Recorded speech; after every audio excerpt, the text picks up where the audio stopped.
Hey everybody, welcome into Domesticated Gamblers. Three dads with our favorite picks of the day, coming to you each and every weekday here on YouTube. It is February 2nd, 2023. I'm Eric, that's Shawn, and Tito. Tito looks fired up today. If you are watching us on YouTube, please hit that like button and subscribe to our channel. That's a simple way where you can help the show. Also post a comment on our videos and we can interact with you there. And hit that notification bell too so you can get our videos as soon as we drop them. You can also follow us on Twitter at Gambling Dads. That's where I recap our plays and track our records every day. The show is also now available on SoundCloud, Spotify, and Apple Podcasts. Just search Domesticated Gamblers at any of those places and you'll find the show. And please, if you do listen on Apple, give us a 5-star rating and write a quick review. That would be very helpful. And if you're listening to the show but want to watch three middle-aged men talk about sports and gambling, you can find us at youtube.com/@domesticated gamblers. All right, boys, welcome back after being off yesterday. You both had a monster month of January. Shawn, you went 32-21, up $1,360. Are you feeling better? How are you doing today? Yeah, my voice is still a little messed up, but under the weather a little bit. I appreciate you hopping on here, taking care of business for everyone. I want to get right into this. It's Groundhog Day. And this damn rodent, Phil, coming out, seeing his shadow. Here we go. 6 more weeks. Thanks a lot. I ruined 6 more weeks of my life. I need the sunshine so I can start looking better and feeling better, right? Get out of here, you damn rodent. We're waiting around. There's cameramen and people all over. Of course you're going to see your shadow. They're taking pictures of you. You're going to see your shadow. Why can't the damn weathermen tell us in December that we're going to have 6 more weeks of winter? They know it. This is ridiculous, and I'm tired of it. I am tired of it. I'm sorry to break it to you, Shawn, but 6 more weeks of springtime for you ain't going to do much good to you, buddy. I can tell you that. That $600 haircut that you get every 2 weeks, 6 more weeks of winter is going to be just fine for you. What a cold-ass take. Cold, and they should have told me in December we're going to have 6 more weeks. Make me wait around. I'm 38. The damn rodent has seen a shadow every year of my life. I'm tired of it. Enough. I feel that way too. Has there ever been a year he has not seen his shadow? Like, we are on quite the streak right now of him seeing his shadow. I want to bet on it because it's ridiculous. Well, Shawn, he's angry. His time off did not help him. He's pissed. Tito, are you pissed off today? You shouldn't be because you destroyed January 16-9 plus $2,390. Tito, was that beginner's luck or is this just going to keep on going? This will keep on rolling, baby. I had a great night Tuesday night, baby. What a play by me coming over the top on you fools. So-called tagger. Want to make a rock chalk Jayhawk play. What a terrible play by him. He had to put his tail between his legs. Tito came out with a hot video Tuesday night for everyone that didn't see it. And by the views, a lot of people did not see it. Please go check it out on our YouTube channel. See the hot take from Tito. Seeing me gloating, me telling you like it is, baby. Tito, this is only going to continue. The Tito train, like Eric said yesterday, is back on track. And man, I can't wait to come over the top on you boys today and get ready for some hot toilet takes. And I also got a little bit of a tease. I'm going to be teasing for tomorrow's show. Got some hot CYC basketball action coming this weekend. I'm going to have going to be handicapping some games. I'm sure the Zebra will love it. And so look for that video tomorrow at some point tomorrow afternoon. All right. We are excited for that. It was a great month for you boys, like just insanely good. I did have a profitable month of January, even though I'm like just woefully behind you guys. I did lose my first bet of the month last night. I am still sitting though at 58% on the year. Like I will take that all day. So I'm at 22-16 and plus $278 as we looked at tonight. And Tito, when we get to the picks later, you are going first, buddy. You have the honors. So you got me and Shawn sitting behind you here that are ready to sharpshoot you. So get ready for that. I would like to say, the first episode we shot, I told the public I'm going to win. And that's what the fuck I'm going to do. I'm going to win. I'm a winner. I'm a winner. Yeah, that's what I do. That's what winners say. I'm a winner. That's right. What a terrible cold I told you I was going to be around 60%. That's where I'm going to be. You follow me for 12 months. That's what we're going to do. We're going to cash, baby. Eric, what did Shawn do with his WWE pick? He tailed you. He tailed me. He tailed Tito. Everyone knows Tito knows what he's doing. Everyone knows Tito's takes are on point or on fire. This guy is nothing but a fraud. He's coming into today's show after I reaped hosannas over the show he had on Tuesday. He's all happy. He loves that Tito's giving him some love. That love fest is over with, Fishy, Sharpie, Shawn. It's over with. So today, gonna come up with some hot takes. That was a terrible cold take for that Punxsutawney Phil thing. I don't even know what you're talking about. Groundhog Day, Schmong Day. Wolf. I know it was a terrible movie by Bill Murray. That's all I know about that. It's a great movie. Everybody terrible movie. What? Horrible actor. Just completely asinine. What a terrible movie that is. Man. I'll probably get some heat from the tagger. I'll probably get some heat from other people. Bill Murray. Terrible, terrible actor. Who's Bill Murray? Bill Murray, whatever he wants to call himself. The Chicago loving fan that he is. What a terrible fan he is. He does love Chicago. I love that movie, man. Bill Murray. I would take him all day. Yeah, I agree. No. You know, Tito wants to talk this talk. That's fine. It's a new month. Here we go. I went 6-3 on my last day on the show. I'm going to do that all year. I'm not razzled or dazzled by this guy at all. He's only bet like 21 bets. Come on, let's go. Not a lot of volume, Tito. So I think we might see a lot more of that. I think this turned around when I got on your ass about not making any bets. And that's really when things started to turn for you. So we're going to see how this month shapes up. I mean, it's a new slate. I will be keeping track of our records for the year, but I'm going to be breaking it down month by month because we're doing our little buy lunch competition. I'll be buying burgers for you guys next week, it looks like. So I'm 0-1 to start the month. You guys will be getting into it later on here at the end of the show with your first February picks. We are going to do something a little bit different on the show here today. We are still like in this weird period where the Super Bowl is still 10 days away. So we don't really want to start breaking down that game yet. We'll have plenty of time to do that next week. And so I was thinking about this. And so Shawn, Tito, and I, we obviously love sports and we also love being dads. And I think those two things tie together because that love of sports gets passed down from generation to generation, especially in a place like St. Louis, where we live. Most people that live here are from here. So that just gets passed down from your parents. And so what we want to do on the show today is talk about our favorite sports memories with our dads and our parents. This is a very special topic to me. Some of the best memories of my life have been spent watching sports with my dad. We lost him to brain cancer day after Christmas in 2020. Tito, I know you lost your dad as well within the last year or so here. Shawn, I know you've had some health scares with your parents over the last few years as well. So, one of the things that I like about the show, and hopefully, you guys in the audience like it too, we have a lot of fun. We screw around and give each other crap, but we can also talk about serious things, whether it comes to gambling or life. So, I thought it'd be a good chance today.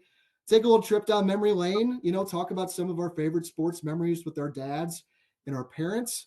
If you're watching us on YouTube, we'd love to hear your stories as well. So leave a comment on this video, some of your favorite memories with your parents. Man, I just love that stuff. Would love to read it. So as always, we appreciate your guys' involvement in the show. Tomorrow, we're going to have our fan of the week on the show. So the grab ass will continue tomorrow as we have our fan of the week. More to come on that later in the show. But for today, a trip down memory lane as we talk about our favorite sports memories with our dads and our parents. So Shawn, let's get started with you, buddy. When you think back in your life, what comes to mind for you?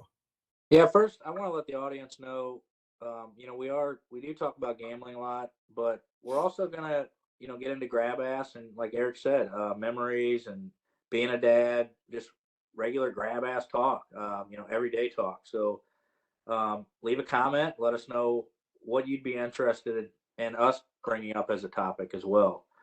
For me, memories. First memory I have is '87. I was 3 years old, watching the St. Louis Cardinals.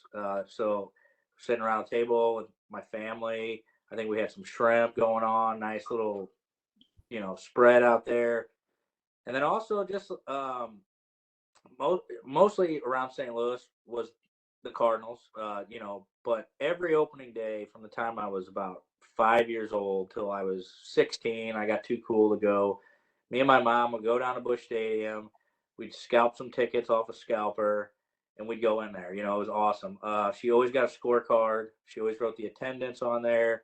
And she always, she taught me how to keep score, which back then I was always complaining, Mom, I don't want to know what a 4-3 is, this and that. But it taught me the game, so I owe her a huge gratitude. She taught me baseball. And then with my dad, going to Blues games, huge Blues fan, going to the old barnyard, my first game. I remember going there. I loved it so much. The Blues come marching in was playing. I didn't even want to get up from my seat to go to the bathroom. It's just one of those. But probably my favorite year, and I might get some heat for this, was McGuire's chase at 70. When he hit 70, Tito calls him a fraud, I'm sure. But Mike McGuire, not Mark McGuire, it's Mike McGuire, the fraud he is. Growing up, back then, it was a huge deal for us. We went and we saw 61 in person, and we saw 63. So we missed it by a day, so it was just incredible. Just those memories with my mom, just going there, the fans. Also, another one, I saw Albert Pujols' first opening day as a Cardinal, and that was amazing. Saw him in the parking lot across the street from us. No one knew who he was. Just so many memories at Busch Stadium. So many memories with my dad at Blues games. Not a lot of memorable games for the Blues because we kind of stunk. I mean, we were decent. We'd get in the playoffs, but we never made a run, So for me, it was just the Cardinals and opening day. That's something that I'll always remember, and something I'm trying to get my son. He loves going to Cardinals games. Last year, he got a ball of his own, and this year I'm going to try to take him down there and go to opening day with him. So he's 7 now. I think he's ready. Yeah, I think he's getting to that age where you start getting really emotionally invested in your teams. And Yeah. I know that's like, I have one kid, it's a girl. She doesn't give a shit about sports yet. I don't know if she's ever going to, but you guys, well, Tito's got all kinds of kids, but having sons in particular, when they really get into sports, I would imagine that's just like super rewarding for you guys. Yeah, my son, I'm a huge Packers fan. That just kind of came on my own because I like Brett Favre a lot. But Fraud. he's a huge. He beat Drew Bledsoe. Can't believe it. What a clown that guy is. Terrible. The Super Bowl. So, he's a huge Packer fan, and his favorite player is Davante Adams. And over the offseason, we were driving in the car, and I got an update. Davante Adams traded. And I say it out loud. I tell Ashley, I'm like, oh man, Adams just got traded, and SJ's in the back crying. So that's how invested these kids get. And me as a grown up, I don't even think about it emotionally that way anymore, but he does. So he had his jersey, and so it's been great to share my love of sports with my son. Yeah, Tito, how about you with your kids and sharing sports with them, and then we'll get into stuff with your parents. But just curious what your sports experiences have been with your kids. Man, I've been blessed. I've been blessed with 5 awesome kids. Had a lot of really good memories with all of them. Just some things that really pop into my head with regards to what we've seen just in the short time that I've been a dad. In regards to, my oldest being 14, going to be 15 here in a couple months. I took her to Game 7 of 2019, the Blues versus the Dallas Stars, when Patty Maroon scored the goal to have them advance to. And I get chills right now just talking about it right now. Right, never forgetting where we were, what section we were in, and what we were doing right then and there. And so she still brings it up to this day. She still wears the Blues jersey that we bought that night. Still talks about Patty Maroon and how exciting it was. And she watched that whole cup run with me, seeing all my shenanigans in regards to making sure I sit in the right spot, making sure that she's sitting in the right spot. We're wearing the same clothes, doing everything that we can to make sure that the Blues would win the Stanley Cup. And so we had that. My other daughter Charlotte, something I'll never forget. I went to see Oscar Taveras, who was this highly touted rookie prospect. He got brought up. We got tickets. Saw him, make his debut that day. Hit a home run, and then the rain delay happened, and they called the game. It was the 6th inning, and they called the game. The Cardinals won. She got to see the fireworks and got to see that, and so so there's been a lot of moments there. I know last year was a really, really cool moment for me in regards to watching the the college basketball tournament and watching March Madness. And I'm a huge Duke fan, which is I'll refer to that here in a brief moment. But last year, my son Ben, it was his first year ever playing basketball, and so I was watching the tournament. I was talking like this and not saying throws, but saying bros and all this stuff, and using everything that starts with a T with a B. And my son Ben was doing the same stuff at school. His teacher was emailing me, going crazy about he's got to pronounce these words right, and he's not. And I had to explain, hey, listen, this is Botch Badness, baby, and gotta hit your free throws and Botch. And I mean, it was great. And so I had to wheel him in a little bit, but it was Coach K's last tournament last year. And so he would always ask, Dad, he would always say, who are we voting for? And I had to correct him every time. It's not a vote. We're rooting. We're rooting for a team. We're not voting for teams. We're rooting for teams. And so he loves Duke now. He loves the Dukies, and he loves watching Duke play now. Every time he sees me watching college basketball, is this Duke? Is it the Dukies? Nobody. This is just a random game or whatever. So, so he goes to school. Some friends of his at school like North Carolina for whatever reason, and so he's like, I don't like them anymore. I'm like, no, you can still like them, but just let them know we're Dookie fans. And so he does that. There's a great banter back and forth between him and his buddies. And I'm looking forward to some of the moments I get to share with my two younger sons, the ones that are one that's 1 and another one that's 3. And so, just really looking forward to taking them to different events. Hopefully they have the same love and passion that I have with my 3 older kids. And so and if they don't, it's not a big deal either, right? But I got those moments with my 3 kids. And, I'm not going to lie, like me and my dad, like we had some moments of watching games. I don't really recall. I recall one game specifically in regards to the 93. I think it was 93 or 94 when the Blues swept the Blackhawks and El Belfour cracked his goalie stick through around the net. And we were at a Cardinal game. So it was me, it was him, and with some buddies that were baseball fans. And we were there and we heard about it. They announced they didn't announce what had happened, but they announced the Blues had swept the Blackhawks, which was a big deal.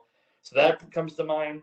But the core memory of me and my dad watching sports was 92, Duke against Kentucky at the Spectrum, watching it on CBS.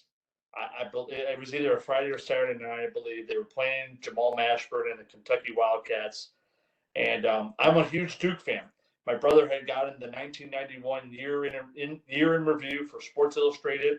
They recapped everything that went on through the year of sports in '91. I saw that Duke had won the national championship and had remembered watching them the previous year, the Final Four. And I decided right then and there, I love Bobby Hurley, love Coach K, love Christian Laettner. Hate on me all you want, you YouTuber commenters. I don't care. And I decided right then and there, I was a huge Mizzou basketball fan. I loved Anthony Peeler, loved Doug Smith, loved Melvin Booker. But I was a big Duke fan too because I liked Bobby Hurley. So, Kentucky hits the shot to go up 1. And my dad's looking at me. He's like, this game's over with. They got to go all the way down. There's only 1.5 seconds left. I said, $20, Dad, $20 that Duke wins this game. He's like, you got it. And so we watched the play, watched Gretton Hill throw the ball all the way down court to Christian Laettner. Again, getting chills just thinking about watching him catch the ball, fake right, spin, and hit the shot and go crazy. Running around my house, screaming to all my brothers and sisters. I got 3 brothers and 2 sisters. Dad owes me $20. Dad owes me $20. Oh my God, Duke won. Laettner hit it, and just going crazy over it. It's a moment that will live with me for forever. I will never ever forget that moment. Seeing him smiling and laughing, carrying on about what I'm doing, how I'm reacting was great. We talked about it for a long time, and it's a memory, like I said, will never go away ever. I guess I'm sorry, I keep going on and on about all this stuff, but go for it. Like seriously, man, that's yeah. what it's for. I'm planning on going on a long time myself. So another moment that I just absolutely loved. When I was a little kid, like 2, 3 years old, my mom would tell me stories. My dad would tell me stories about how infatuated I was with Pete Rose. Domesticated gamblers, and we're bringing up Pete Rose, and he was on a Wheaties box one day, and Wheaties, everyone knows what Wheaties are, classic cereal, and Pete Rose was on it, and I would not call them Wheaties, I would end up calling them Peaties, because Pete Rose was on, and I was infatuated with Pete Rose. I loved him. I absolutely loved everything about Pete Rose. You always liked a scrappy white ball player. Right. Exactly. You would love right? it. You would love a cheater. You would love a cheater. You son of a jackwagon. What a terrible tank. He wasn't Come after me, boy. He always been on his team. What a terrible. We'll have another time to discuss Pete Rose and whether or not he should be in the Hall of Fame. But I was infatuated. Every time I would see him on a magazine, my mom would tell me, I would throw a fit. It could be like People magazine. If Pete Rose is on the cover, I want that magazine, Mom. I want that magazine. I want this. I want that. And being the youngest of 6 kids, I tend to get my way a lot. So they ended up buying a bunch of Pete Rose, ridiculous crap for me, which was wonderful, right? That's how it should be. And then also going to Cardinal games with my parents and knowing all the batting stances for all the players and going in the aisleway. And they would say, now coming up, Jose Akindo. And I would, I'd get down and, hold the bat down like that. They would always buy me those small wooden bats that they would sell at the games.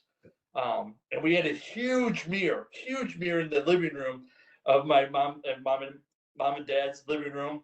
And I would always practice my batting stances, whether it was Pete Rose, whether it was Willie McGee, whether it was Ozzie Smith, Todd Zeal, Geronimo Pena, Bernard Gilkey. I mean, all these ridiculous Cardinal players that I absolutely just loved and was infatuated with.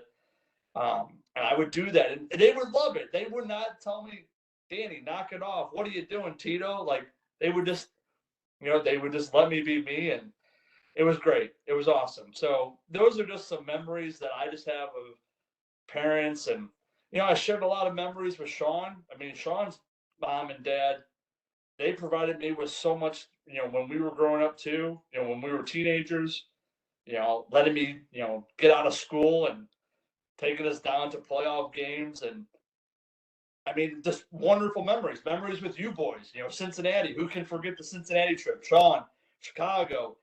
There's so many memories. We can go, I can honestly fill like 3 or 4 hours with memories, just of sporting events. And I've been incredibly blessed, with great friends, family, and my own family.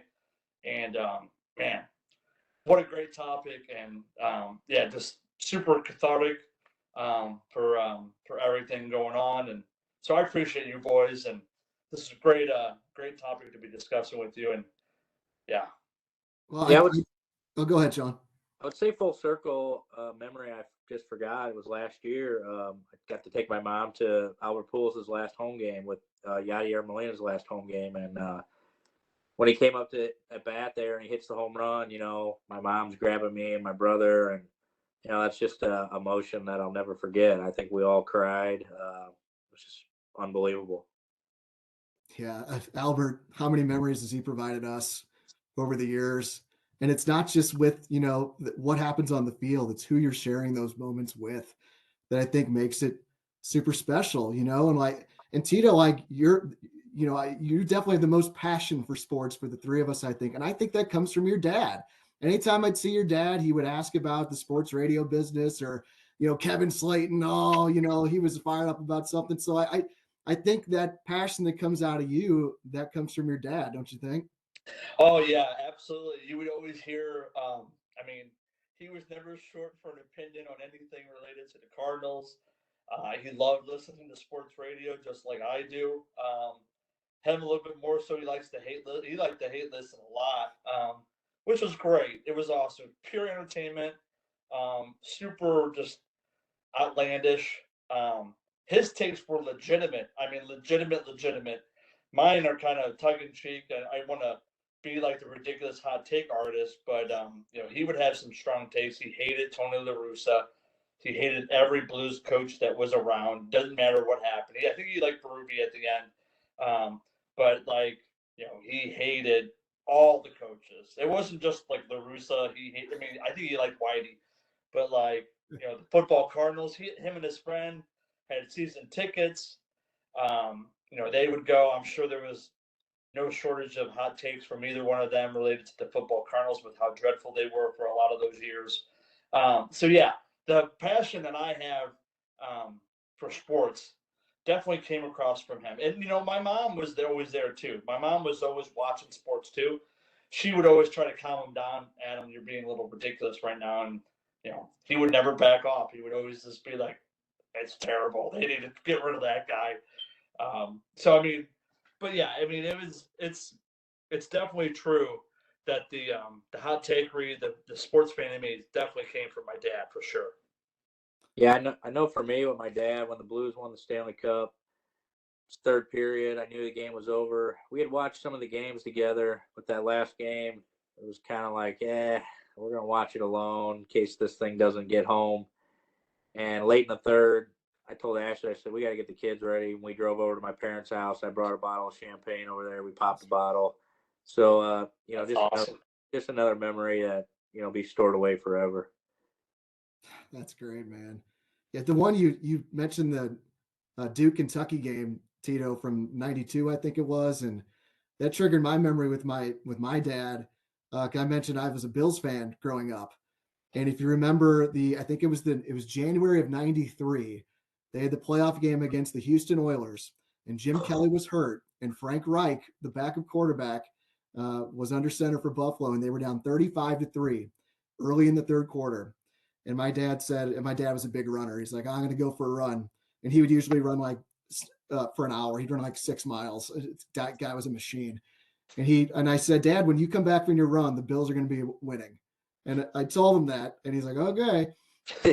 So he goes for his run. He comes back, and at that point, I think it was 35-31. So the Bills had almost come all the way back. And so then he was locked in with me for the rest of the game. And, and then the Bills win it in overtime. They go into the Super Bowl and get their asses totally kicked by Dallas, which was par for the course.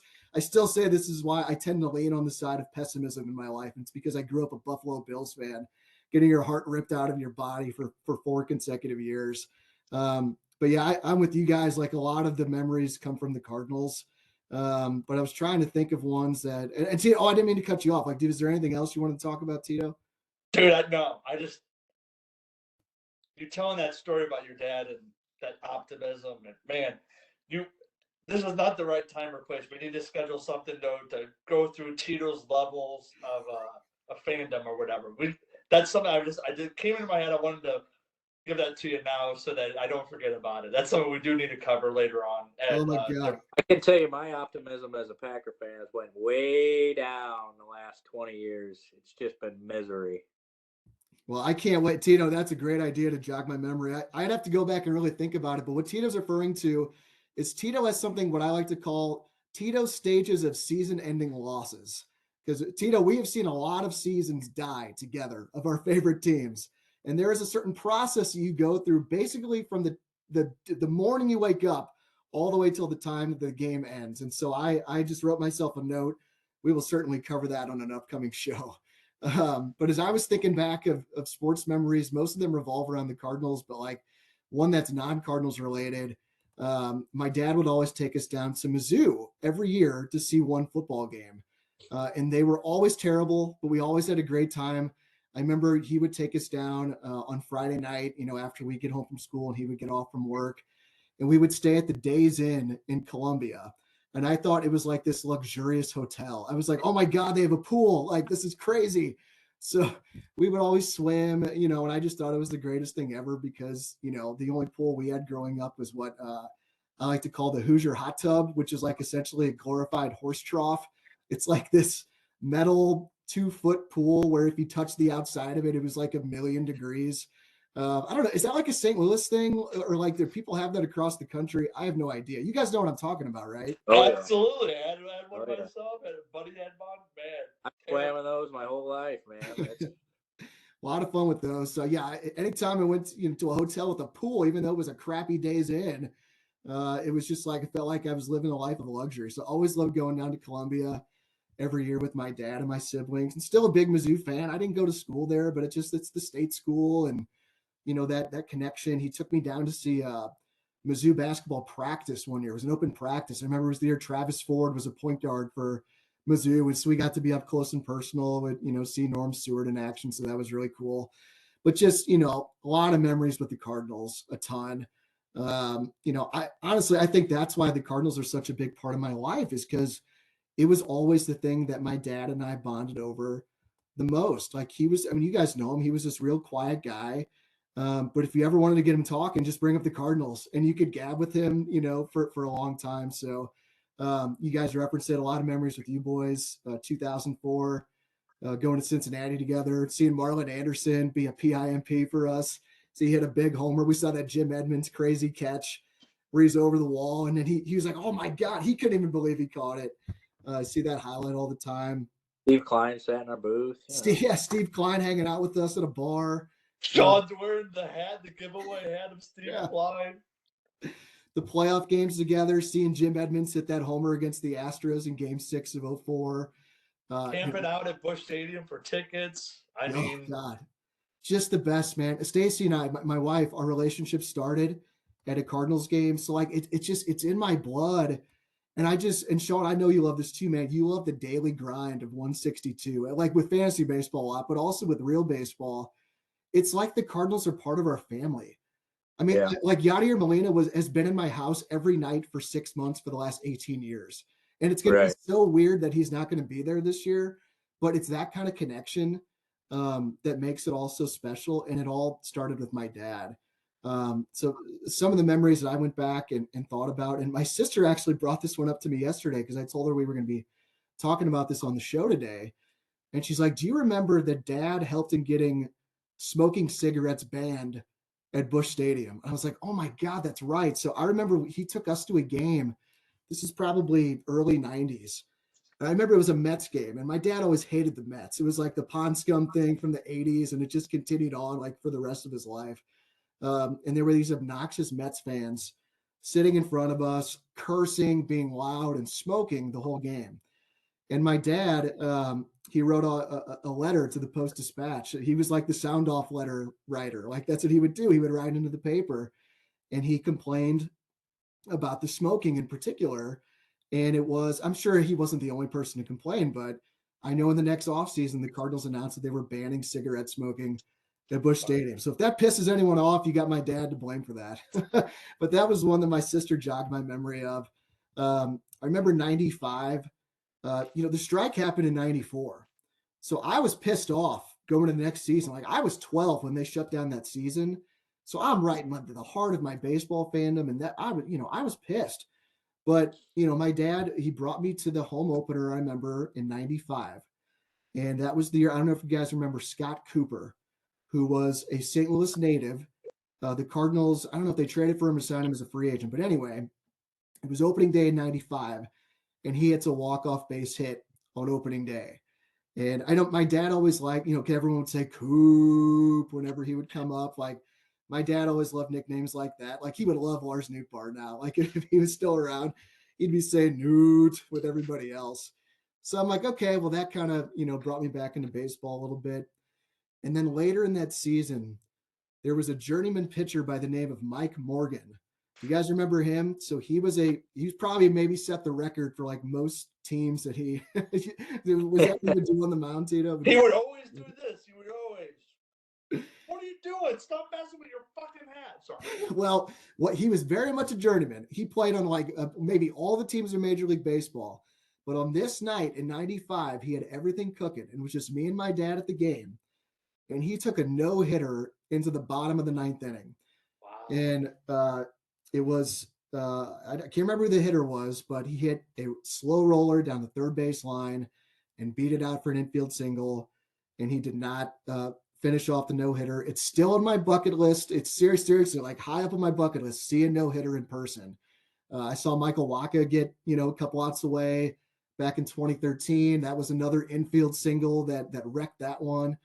But I remember that game specifically because my dad and I were just, we did the thing. You don't talk about it. You acknowledge it, but you don't talk about it, or you don't say the words no hitter. That was also a game like I caught one of the T-shirts that they, do the slingshot up into the crowd from Team Frederick. Oh yeah, yeah. So after that game, like the bitter feelings I had towards the strike were gone. Like I was totally back in, and the fact my dad took me to those games, those two in particular that year, really stood out. Shawn, I also have great memories from the McGuire year in '98. I remember we took a trip to Cleveland with our friends, the Bommeritos and the Roths, family friends of ours. And we saw McGuire hit a ball. Like, I don't know if it hit that big scoreboard in Cleveland, but it certainly felt like it did. It was just an absolute bomb.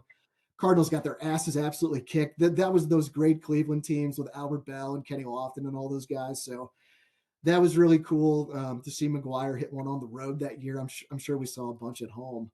And then speeding forward, it was 2011, which any Cardinals fan, you just say the word 2011, it just brings you, happy memories. And so my dad and brother and I can't remember if it was a birthday present for him or what the reason we did it, but my brother and I decided to take my dad to Cooperstown.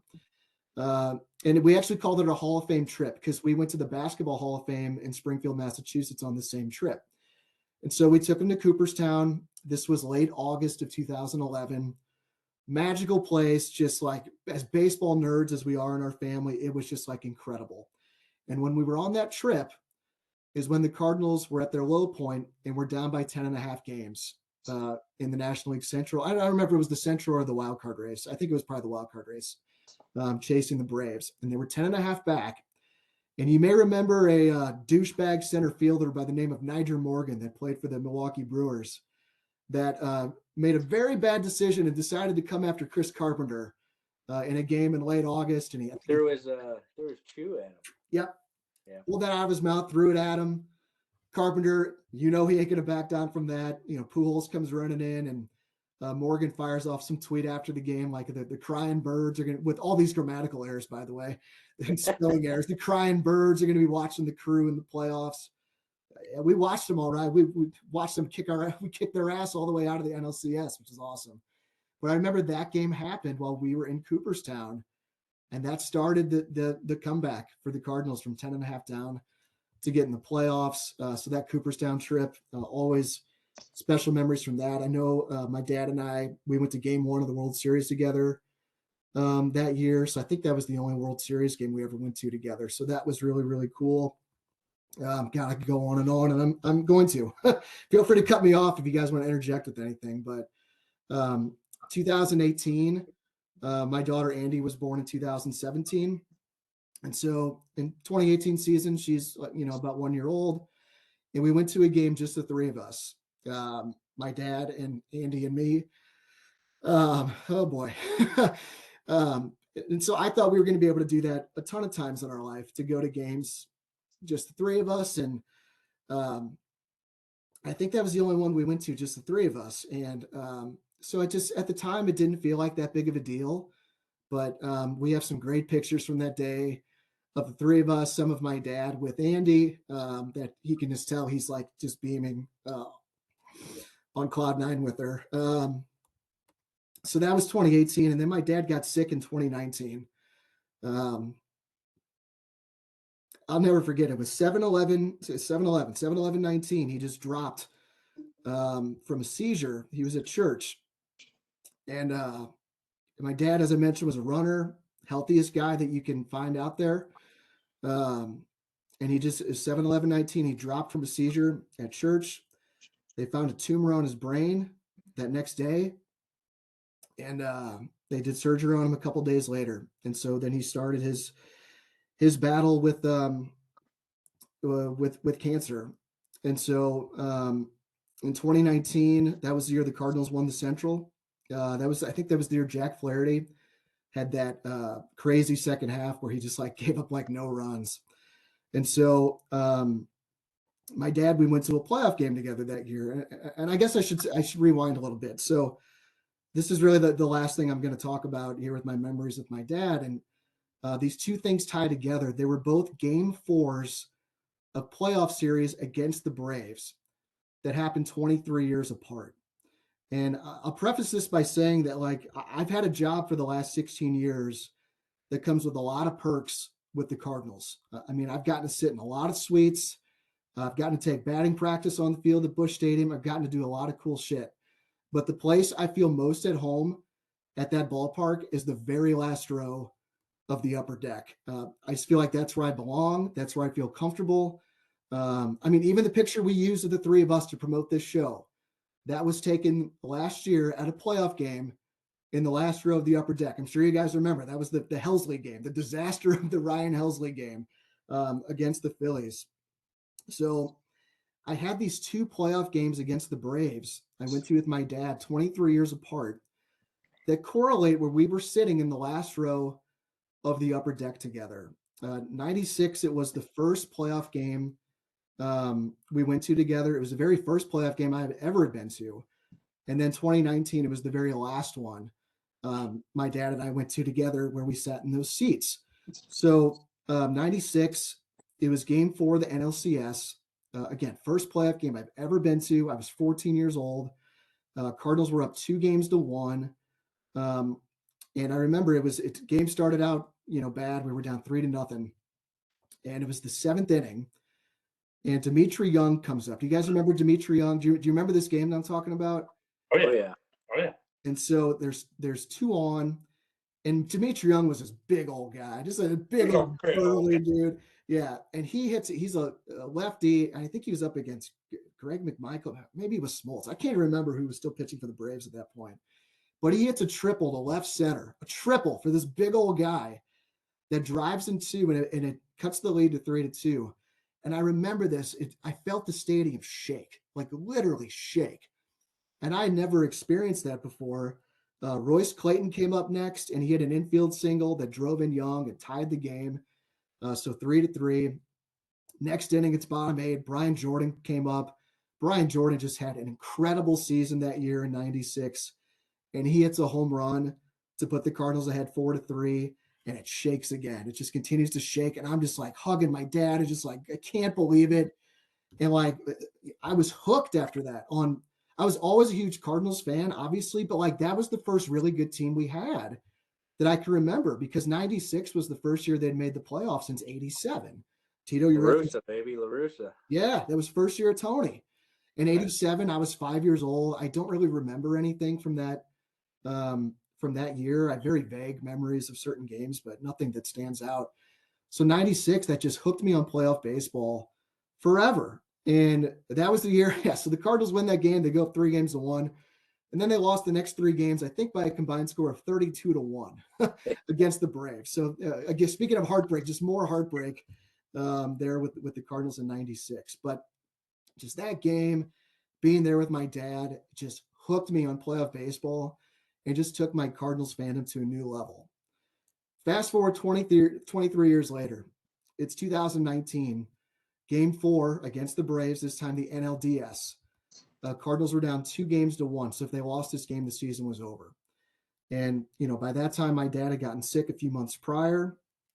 So it had been about 3 months that he had been dealing with the cancer. And I remember that, like, I felt really lucky because, he was doing chemo and radiation, and he was like doing extremely well with it. Like, he really wasn't experiencing the side effects that you would expect. And it's almost like I tricked my mind into like forgetting that he was sick. You know what I mean? And so that day, I remember it was a Monday. It was picture perfect. It was like sunny and 70 degrees. It was gorgeous.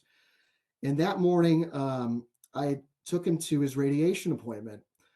And I remember sitting there thinking, like, is this a bad idea that I'm doing this today? Because the only other time previously that he had experienced side effects was we'd gone to a game on Labor Day that year, and it was like 90-something degrees. It was boiling hot. And I remember at that game, he was drinking a cup of coffee, and he spilled it all over himself. And what we found was that one of the side effects from the chemo with his type of cancer is a lot of times you'll have numbness in your hands. And he dropped the cup of coffee on himself, and And one of the things is not just, it can be overstimulation that can cause these side effects to come out. So I'm sitting there on that morning of the Braves game thinking, is this a bad idea that I'm taking my dad to this game? And so we drive downtown, we get there super early. We go up to 360. Have you guys ever been to 360, the rooftop bar where you can Nice look, spot. yeah, Nice great spot where you can look down at Busch Stadium. Again, picture perfect day. I've been there, been up there a bunch of times. My dad had never been there. And so he was just like, this is amazing. Like, this is like the coolest spot. Like, how did I never know about this? But I remember sitting down there, you know, we get a drink and we sit down, and he took his hat off. And I remember noticing for the first time, like, man, my dad looks old. And I never thought of him as old. I guess at that point he was 67, I guess. Um, and but you could just see like his face he was worn down. Like the last 3 months, it had taken a toll. And just you could just see it in his face and in his eyes. You could see, I mean, he didn't have a ton of hair to begin with, but you could tell that the chemo and radiation was starting to take what was left. And I just remember thinking in that moment, I'm like, first of all, I was still scared. I'm like, am I doing the right thing by bringing him to this? But I remember thinking like, I really want to take in today and really just like, you know, remember these images in my head of what's going on. I'm so glad I did this. I ended up writing about the day. I got home that night and I wrote like this essay. I think I was up to like 4 a.m. I'm so glad I did because I will have that forever besides just the memories in my head. So we go to the game. I think Ozuna and Goldschmidt hit homers in the first inning. So like, it looks great. But then, you know, I think we had a bad inning and the Braves took the lead. So we're down 1 run for several innings in a row. And it gets to the bottom of the 8th. And I'm like, my God, this season cannot die if, you know, here with my dad here, because the thought did run across my head. This is a possibility. This is the last playoff game I ever see with my dad. And so he's usually a real quiet, stoic guy, but like he was wearing a hoodie that day. He put his hood up and he, you know, he's calling, I got to get the rally hood on. And he's like starting to get all boisterous and cheering, which that's not his style. But I remember he was really, really into it. So it was the bottom of the 8th. Goldie was on second. There was 2 out. We were still down by 1, and Yachty comes up. And Yachty's, you know, our favorite player, obviously, for years and years. And you guys probably remember this. He hits this little flare to right field in Yachty fashion, like he usually does. And Freddie Freeman's playing first base for the Braves. And as he hits this little blooper to right field, it's going to be super close if Freddie can catch it. And it nicks off his glove and it goes into right field. Goldie scores and the game is tied, and it just like bedlam. And for me, it was just like this relief of like, not just like that we tied the game, but like I get to experience more of this with my dad. It's not going to be just like the Cardinals go quietly and the season dies. And so it goes to extras. Yachty comes up again with, I can't remember who was on third, but there was 1 out. And he hits a sac fly to left. Remember that he hits the sac fly and he threw his bat out at Acuna in center because I think Acuna had been pipping stuff earlier in the series. And so the Cardinals win the game. And I just remember starting to cry. And it wasn't like just because they win. I turned and hugged my dad and I just told him like, I remember the words I said, I'm so glad you're here.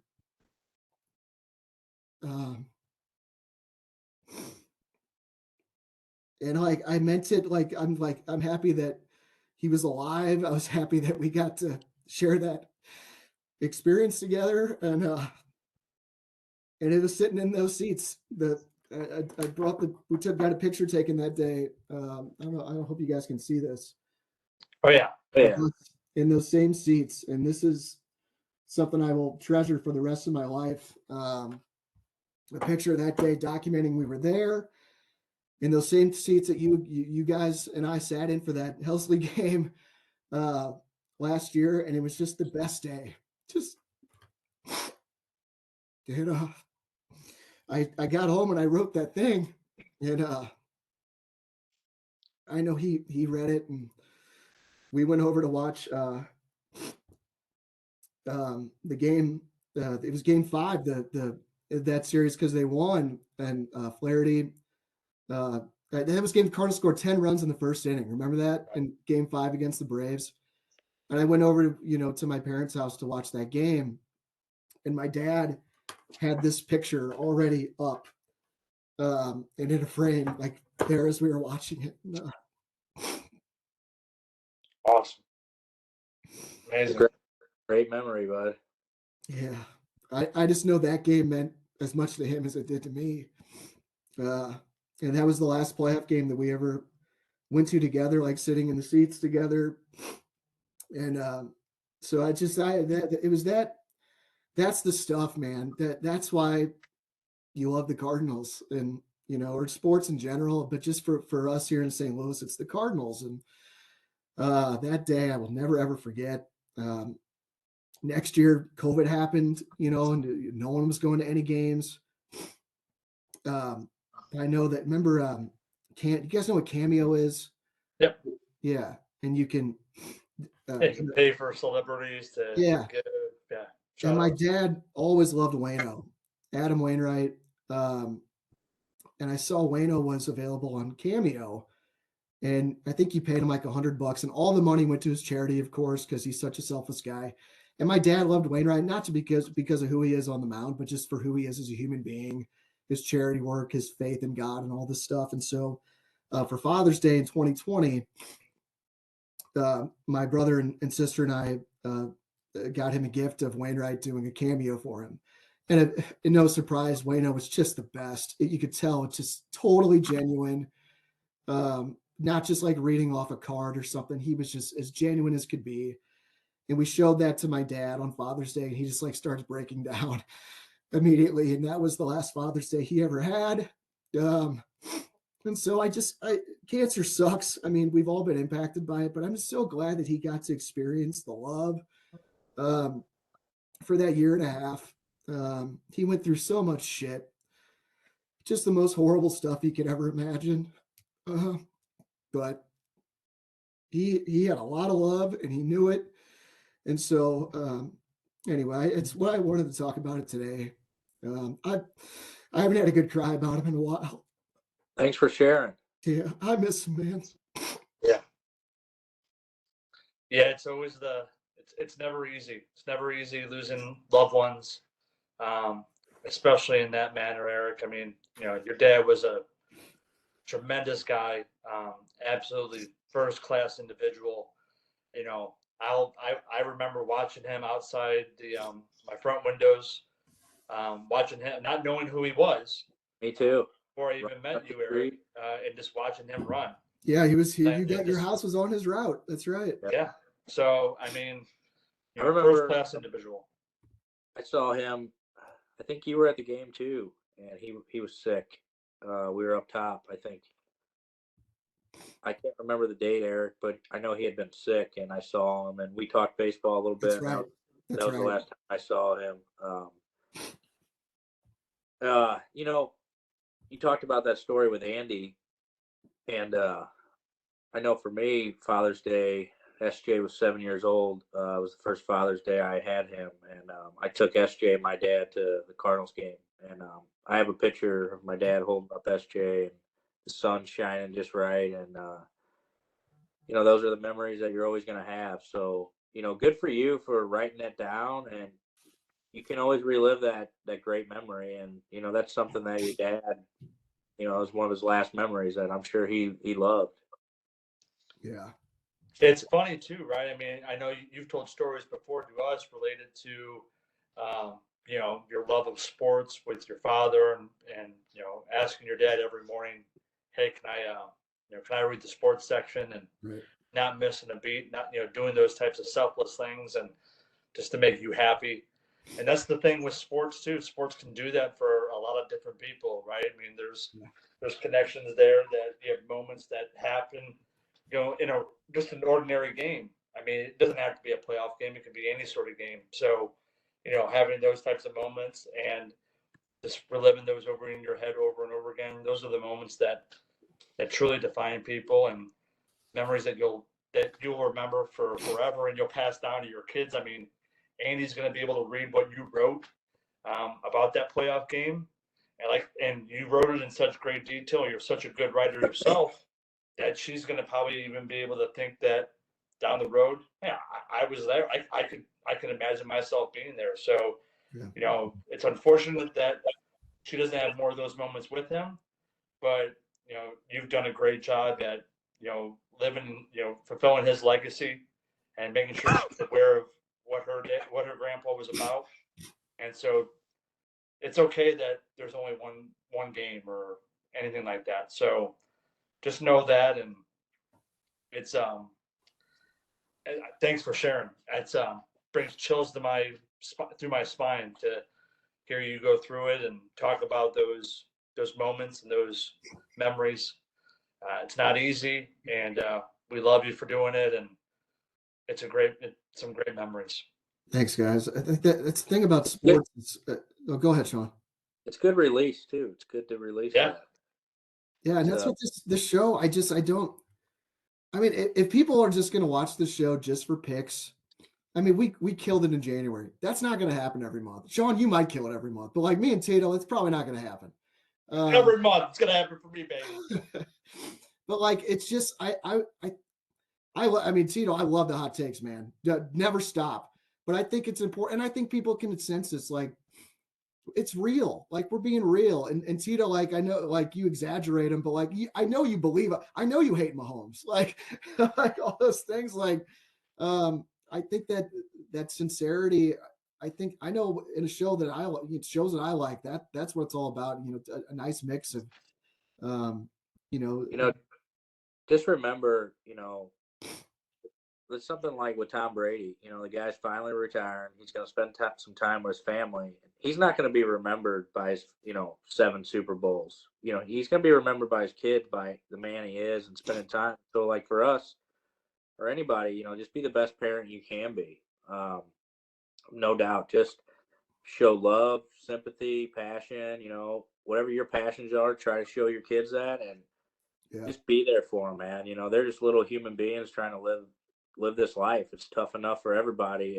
Just try to be the best parent you can. That's how you're going to be remembered. Your kids are going to remember, like you're remembering Eric all these times. Your Andy's going to remember. So that's what it is, man. It's about being a man. It's about being a dad and taking care of business. And business is treating your kids with respect and teaching them how to grow up and be a decent human being. Yeah, I heard something one time, especially early on, and now that Andy's 5, I think it's a little more fun because we can like just the other day we were watching the football game and we were playing catch to see how many we can get up to before we drop. And I think we got like to 172. Like I could do that kind of stuff all day. But for the first 3-4 years of our life, I'm like, my God, this sucks. Like it's not fun. You know what I mean? And like I remember it was one of Stacy's friends said at one point, and I think he has young twins, and he's like, don't make your life boring, make their life awesome. And that stuck with me of like, it's find things that just find a way to make life fun for them and make it fun for yourself too. One of my uncles gave me the same advice. I was kind of like, he's 2. It's kind of, and he's just make it fun, make life fun. They enjoy it too at that age. Yeah. One other thing, like with sports too, like, I mean, I think some people look at me and be like, what the hell is wrong with Eric? He is so into sports. Like he loves it so much.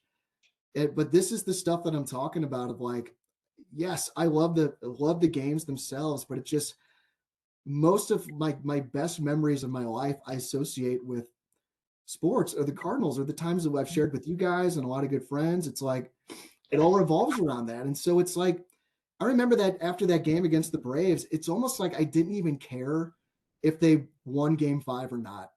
I was just like, that team was kind of blah anyway. I can't believe they made it that far. But I just remember thinking like, this is what it's all about. Like the memories and the experiences. It's not about whether they win or lose. It's like creating these memories. And that's the stuff you take to your grave, Well, sports is a sense of community. Yes. So that's what it is. You got a big heart, you love a team, and you show your passion.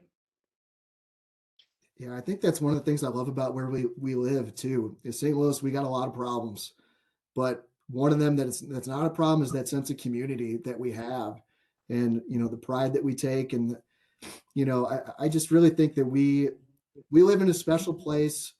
It's just, I know it's a cliche, but it's a great place to raise a family here in St. Louis, but it really is. And I'm glad that you guys have had a lot of great experiences with your kids when it involves sports. Shawn, you guys throwing the football around together and doing suplexes on them, watching the Royal Rumble the other night, like that. That's awesome.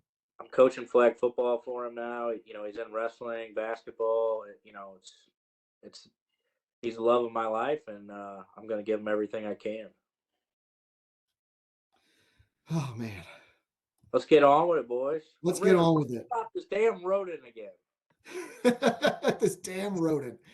All right, I guess let's get to the picks. That does feel cathartic. But I guess before we get to the picks, let's remind people, if you want to get involved with the show, a reminder, you can be our fan of the week. We'll have one fan of the show with us every Friday. And it is confirmed our fan of the week this week is the Tagger. The Tagger is going to join us tomorrow on the show. That should be a lot of fun. So I don't know who he's coming at tomorrow, but if you want to be our next fan of the week, just subscribe to our YouTube channel, post a comment on the video saying you want to be our fan of the week and why. We'll choose one person each week. That person, like the Tagger tomorrow, is going to come on the show on Friday. And we'll screw around for a bit, but then our fan will choose one of us to go against. They'll each make 3 picks for the weekend, and if our fan of the week beats the host, got to beat them, can't tie, then they'll win a prize. This week is a $10 gift card, something like Starbucks, Visa gift card, something like that. So, again, subscribe to our channel, post a comment saying you want to be our fan of the week and why, and you can join us here on the show an upcoming Friday. Should we get to the picks? You guys want to get to the picks? Yeah, I'd like to say to the fans, taggers in it this week, if you want to come on the show and you're not a gambler either, we're open to that. Come on, tell your story about your family, your favorite sports memories. So it doesn't have to necessarily be if you're not a gambler. We kind of want that competition. We love competition. That's why we're keeping tracks of our picks. But so it doesn't have to be that either. So just throwing that out there to the public. Awesome. Yeah, I'm not worried about tomorrow at all. I can sleep easy tonight because the Tagger's a fraud. He's terrible. I can wake up tomorrow and I'll just kind of sharpshoot him. I'm not worried. He's not coming after Tito. He came after Tito on Monday. He's not going to come after Tito tomorrow. I think he's coming after me. I think he's going to come after me. Sibling rivalry. I played some poker with the Tagger, and I've broken him and taken a stack, so I know he ain't coming after me. Oh, man, if he was going to come after me, he might come after you now. That'd be fun. All right, let's get to the picks. Tito, you have the honors after your $800 night a couple nights ago. Had the night off yesterday. Let's see if that wrecked your momentum. But again, 16-9 on the year, plus $2,390. What do you got, Tito? Man, I got one play tonight. It's not really a sharpshooting play. I like to play. Did a little bit of research before today's recording, and I'm going to go to the West Coast, and we're going to go talk to. We're going to talk about Mark Few and the Gonzaga Bulldogs. They're getting. I think it's 13. They're given 13 points to. Who are they giving 13 points to? I'm not even sure. But we're going to take Gonzaga. We're going to take them. They're going to win outright. Santa Clara. Santa Clara, yeah. Steve Nash and Santa Clara is going to be going into Gonzaga. They're going to get pummeled. It's going to be ugly. And so you're going to take you're going to give the 13 points. Gonzaga rolling tonight. And I also like the over on that play as well. The over is 160. And so we're going to take the over for Gonzaga and Santa Clara. All right. It is 13. Both 2-star plays. Both 2-star plays. Okay. Yeah, I do see Gonzaga minus 13. So that all sounds good. I don't really have a lean on that game. I don't think I'm coming over the top. All right. So 2 stars in both those. Anything else, Tito? That's it. That's it for tonight. I'll have some more tomorrow. Tagger, be scared. Probably not going to be able to sleep very well tonight. That's okay. And Tito will also have some CYC plays for everyone tomorrow, baby. All right, picks are in for Tito. Shawn up next, 32-21, plus $1,360. Shawn, go ahead. The floor is yours. I see the line at 13.5. See, I see 13s and 13.5 at the various books. So I'm going to give him 13. Got to get the best of the number, right, Shawn? Oh, yeah, that's true. Over 160, you say? Yeah, oh yeah. I'm gonna go over the top on you, and I'm gonna take Santa Clara. I don't know nothing about this game, but I'm just coming after you because you're gonna fall down and the train's gonna fall apart. I'm coming after you in February, baby. Give me Santa Clara. Give me them for a 1-star play. We're not gonna mess with the over under there. You just said you were messing with the over-under. Now you're going back and saying, give me Santa Clara. What is going on here? What another No, bold-ass take. I was just talking about what the number was, 160.5 I have here. I'm going to take Santa Clara plus 13. I see it at 13.5, so I should be able to get the half there. Take the half. Give it to him. I'll take the 13. Give him the half. For real, I'm good with that because if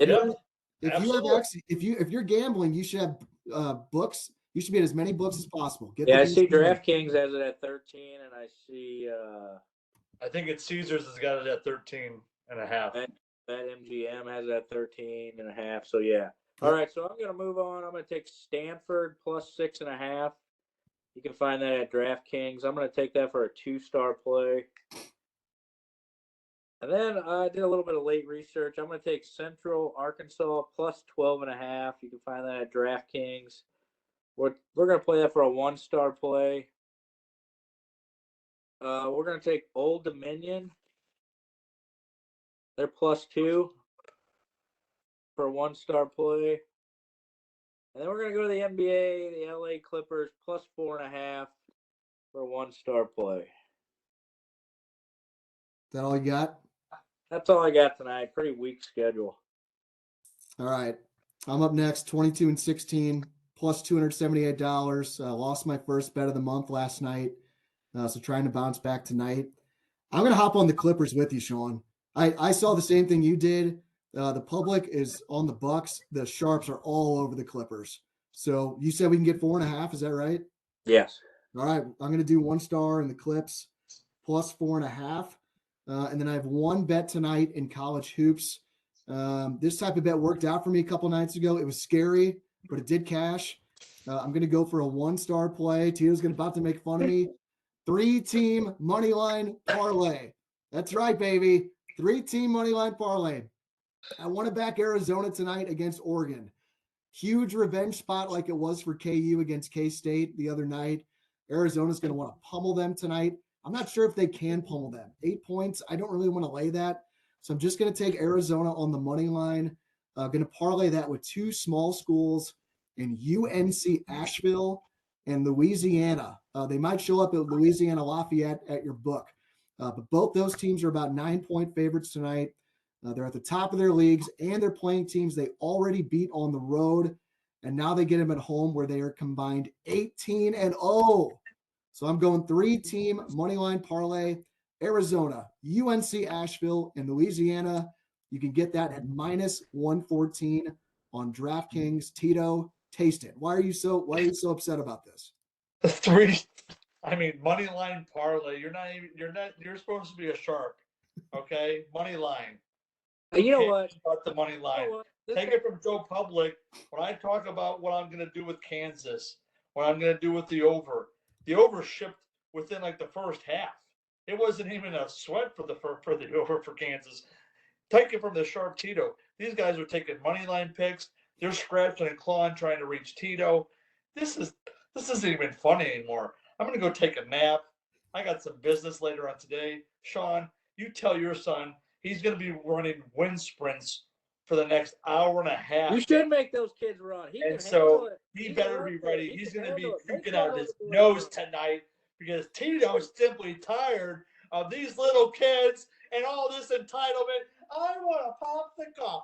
I want a water break. Well, guess what, NJ? Coach Dan over here is going to be making you run all over the court, and you're not going to be happy, and your dad is going to have an earful from Coach Dan tonight.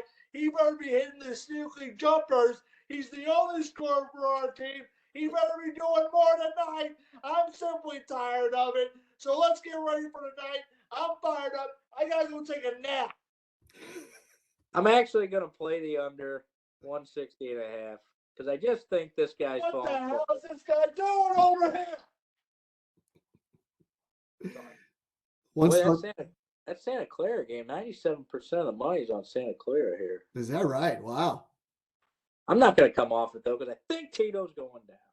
All right. So under 160.5, 1-star play, Shawn? Yeah. Okay. This Any is other what Tito, picks? this is what Tito does. Tito talks the so-called Sharpie Shawn into these plays, and then tomorrow he's going to come on and say, I didn't really mean it.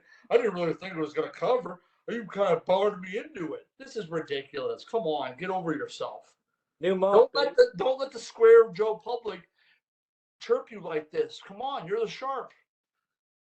Yeah, I'm winning. I think I'm the only one You're who's not never winning. been. You're not. I'm the one who's winning. I'm still winning, bro. I'm still up money. I'm the one who's never been in the negative. Remember that. That is correct. All right, Tito, you ready for your nap? I think I've only had one losing day. Yeah, you've been rock solid consistent. It's been good. All right, guys. Great show. This might be the only one I ever cry on, but Good. it was great stuff. Thanks for taking a trip down memory lane. I hope the audience, enjoyed it as well. That's going to wrap it up for today. Please hit the like button on your way out and subscribe to our YouTube channel. Also, post a comment on our videos. We can chat with you there. And again, share your stories with your dads, your parents. Would love to. What are you doing, Tito? I would love to read those. So feel free to comment on those. Also, hit the notification bell so you can get our videos as soon as we post them. Also, get the show on SoundCloud, Spotify, and Apple Podcasts. Just search Domesticated Gamblers at any of those places, and you'll find us. And if you listen on Apple, please subscribe and give us a 5-star review. If you're listening to the show but want to watch us, just go to youtube.com/@domesticatedgamblers. You can also follow us on Twitter @gamblingdads. And remember, guys, we want to grow this thing. So we do appreciate your support. Please share the show with your friends and family, and we'll continue to crank out a show each and every weekday. For Shawn, for Tito, I'm Eric. This has been Domesticated Gamblers. Thanks for being with us, guys. We'll see you tomorrow. Let's cash.